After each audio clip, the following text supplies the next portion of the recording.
Saudara, Badan Narkotika Nasional bersama TNI Polri dan unsur pemerintah Aceh Utara melakukan pemusnahan ladang ganja seluas 4,5 hektar di perbukitan Desa Tebin Resep, Kecamatan Sawang, Aceh Utara. Untuk tiba di lokasi ladang ganja, tim gabungan BNN menyusuri kawasan perbukitan di Kecamatan Sawang, Aceh Utara selama 1 jam dengan berjalan kaki. Sebanyak 21.000 batang ganja siap panen di lahan seluas 4,5 hektar dimusnahkan oleh Badan Narkotika Nasional bersama aparat gabungan TNI Polri.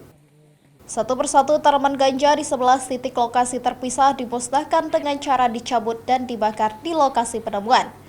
Penemuan ladang ganja tersebut merupakan hasil penyelidikan yang dilakukan oleh BNN selama sepekan lebih. Rata-rata ketinggian tanaman ganja diperkirakan mencapai 2 hingga 3 meter dengan usia 4 bulan.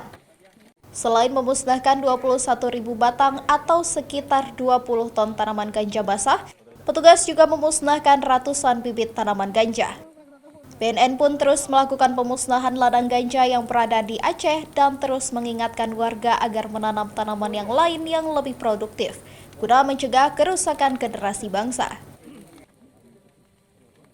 Pemusnahan di Desa Tebin Resep, Kecamatan Sawang, Kabupaten Aceh Utara, kita temukan 4,5 hektar tanaman ganja atau lahan ganja, sekitar 21.000 batang daun ganja dan batangnya sekira 20 ton. Ini adalah pemusnahan yang kelima tahun 2023. BNN juga mengibarkan bendera merah putih di lokasi penemuan ladang ganja.